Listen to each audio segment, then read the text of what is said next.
बातमी नाशिकमधून नाशिकच्या गोदावरी नदीचा जीव गुदमरतोय की काय असा प्रश्न सध्या उपस्थित होतोय।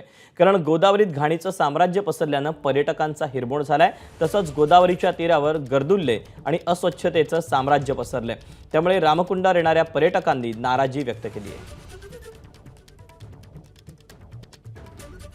नाशिक या कुंभनगरीला एक विशेष महत्त्व आहे। दर 12 वर्षांनी नाशिकच्या रामकुंड आणि त्र्यंबकेश्वर या ठिकाणी कुंभमेळा भरला जातो।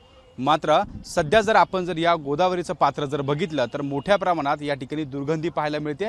अनेक दिवसांपासून जे आहे ती गोदावरी स्वच्छतेसाठी अनेक जे आहे ते गोदाप्रेमी समोर येत असतात। त्यासोबत सामाजिक संस्थांचे जे आहे त्या संस्था समोर येत असतात। मात्र प्रशासनाच्या माध्यमातून अनेक प्रयत्न केले असले तरी देखील सध्याची गोदावरीची जर परिस्थिती बघितली तर ही संपूर्ण दुर्गंधीयुक्त आपल्याला ही गोदावरीचं पात्र पाहायला मिळते। माझ्यासोबत गोदावरी प्रेमी आहेत जे गोदावरी स्वच्छतेसाठी अनेक वर्षांपासून प्रयत्न करत आहे। देवांग जानी साहेब, काय सांगाल? अनेक वर्षांपासून जी आहे ती गोदावरी स्वच्छतेसाठी प्रयत्न केले जात आहे, मात्र परिस्थिती जैसे ती पाहायला मिळते। प्रॉब्लेम असा झालेला आहे का आपण सिमेंट कॉन्क्रीटमुळे ती नदी बंदिस्त केली, जिवंत पाण्याचे जलस्रोत बुजवले।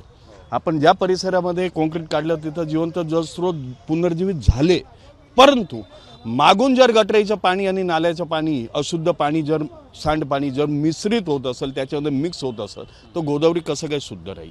गोदावरी शुद्धीकरणाचा विषय दोन भागामध्ये आपण करूया। नंबर 1, जेवढा नाशिक शहरातल्या गटारी आहेत त्या गटारीचं एक थेंब पाणी गोदावरी नदी पात्रामध्ये जाता कामा नये। नंबर 2, बाकी गोदावरी नदी प्रवाही राहायला पाहिजे।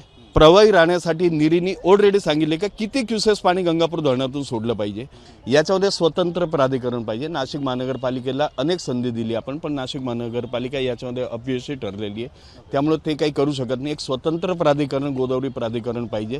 त्यांनी जे सर्व स्वच्छता वगैरे गोदावरीचे जे काही रिलेटेड विषय असतील ते ॲड्रेस वगैरे केले पाहिजे। पुढे आता प्रशासनानं ठोस पावलं उचलण्याची गरज देखील आता जे आहे ती संपूर्ण गोदावरी प्रेमी आहेत त्यासोबत या ठिकाणी नाशिककर आहेत ते आता व्यक्त करू लागलेत। कॅमेरामन किरण कटरेसह शुभम बोडके, एबीपी माझा, नाशिक। एबीपी माझा, उघडा डोळे बघा नीट।